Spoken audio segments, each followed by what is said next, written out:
Hello everyone, and welcome to the second of the Planar Conquest Getting Started tutorials. This time we're going to take a look at the world map, the main menu, and go through the first turn of the game. We may dive a little bit into the second turn. We'll see how time goes. First of all, what we're looking at is the world map. You can move it with the WASD keys. You can move it by moving the mouse to the edge of the screen. You can hold down the right mouse button and move around a particular location. You can scroll out and in with the wheel on your mouse. You can hover over icons to see what they do. These gold ore, for instance, adds +3 gold to your city income. Coal adds +2 production. Wild game, +2 food. These are what are called world features, and you can double click them to get more information. This is a keep guarded by dwarves, at least possibly guarded by dwarves. And you've got a number of possible rewards that you can get. In the early game, you're going to want to look for freebies. Like this chest gives you free research points. This chest gives you free mana. And this chest gives you free mana, apparently. These are all obviously procedurally generated. They're going to be different from game to game. Either way, let's look through the main menu. First of all, we have the mini-map. You can click on it to move the camera around. As you explore more planes, these buttons will light up depending on how many planes you have in the game, and you'll be able to switch from plane to plane with them. The surveyor and notifications we're going to get to in a later tutorial. Here we have our gold, how much we have and what our income is, our food, how much we currently have stored, what our maximum storage is, and how much we're producing more, beyond what we're consuming per turn. Our amount of mana stored, how much we're producing per turn. We're going to get to these buttons in a minute. We've got our spell research done per turn, what our current spellcraft level is, which you can think of as a sort of caster level. It limits the amount of mana you can use per turn and per battle. And then you have power, which is just your raw power income, which is divided between mana generation, research, and investing in spellcraft. We'll go into that in a later tutorial.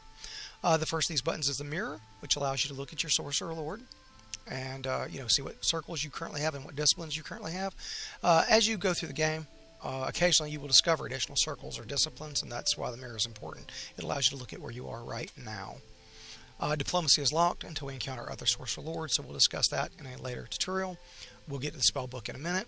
You have an cities management screen, an armies management screen, inventory management, which matters when you have heroes and magical items, and then the magic panel, which we'll go through in a later tutorial. In the lower right hand corner we have a notification. This is also where the turn button is. You can turn these notifications off. I recommend that you do not, because you don't want to miss things like a city not producing or an army not doing anything. You also have the turn number. We can select this army just by clicking this button. We also know that our army is a right click to deselect. We also know our army is in town, so we can just click it there. We have a number of army orders. We could split the army. That means that the follow turn by turn is on. So like if we were to set out here, that's where we'll make it in the first turn.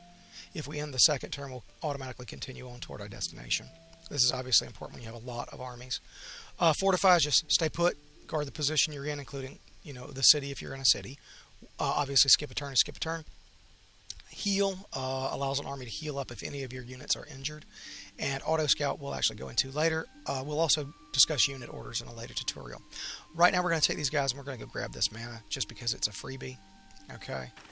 And there we got 12 mana. Alright, and as you can see, the switch to cities require our attention. So we're going to click this. This automatically opens the city management window.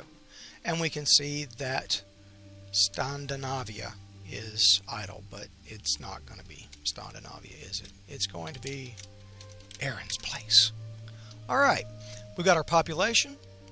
You know what our population growth per turn is, what resources are within reach of the city. We can set our tax rate down here. We don't want to up that. We'll end up getting a rebel. Rebels don't produce, they only consume.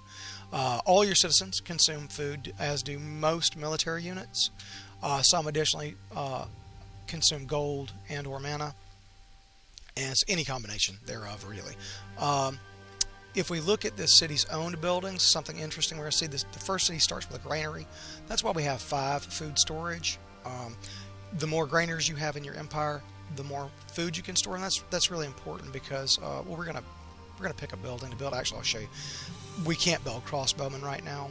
that'd be the next unit I would want to head for personally, which requires a sawmill and an armory. But on top of that, I want to build some settlers for later in this tutorial to show you how to found a new town. You can see their upkeep there, 5 gold, 3 food.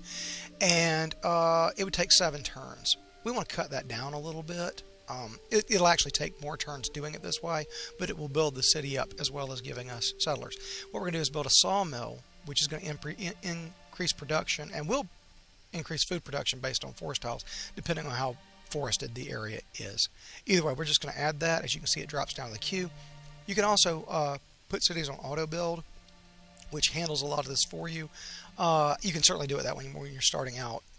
You may find that you prefer to do it yourself, but either way, the option is there.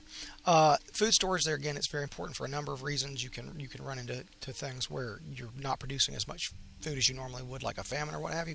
But for instance, if we had food stored, this is going to take 7 turns. Okay, if we could add another guy on production, it would only take 6 turns. But we're running a negative in food, and that would cause military units to desert. So right now we can't do that. But once we save up food, we can. Either way, right now our city has been taken care of. The next thing we have to do is pick a spell to research. Alright, so what we're going to do, we've got our potential spells here. We can click them to see what we, to get the spell description. Okay, and I think I'm going to research Dispel Magic. It's a very basic spell, and we'll be able to research it relatively quickly. Alright, and you can see right now I'm getting 10 research points per turn. It costs 60, so it's going to take 6 turns. Pretty basic stuff. We're going to do one more thing before we end the turn, and that is we're going to open our spell book, and we're going to cast Magic Spirit to use as a scout. Okay, it costs 30 mana to cast. We have 42 mana, and we have a spellcraft skill of 30, meaning we can cast 30 mana worth of magic in a single turn. Alright, so we select it, we click cast. We could store it for later, which sometimes you want to do. There are strategic reasons to do that. We're not going to go into that here, but right now we're going to cast it. You can see the spell affected my city. This is where my summoning circle is. We'll go into that later. But the main thing that I want to show you is that we can turn them on auto scout, and I'm going to move them this direction because I actually want them to head in that direction, so I'm kind of giving them the head this way by moving them out of the city a little bit before I turn auto scout on. But when we end the turn, before the turn actually ends, he will auto scout. This is when the movements take place. Alright, so we got some free mana crystals and some free gold just from having a guy explore. You generally don't want to send your starting army too far away from your city because you can get overthrown pretty quickly before you build a backup army. But either way, here we are, second turn, and you can see armies require our attention. And so this is it. That's the first turn, and that is the end of this tutorial. I hope you found it informative.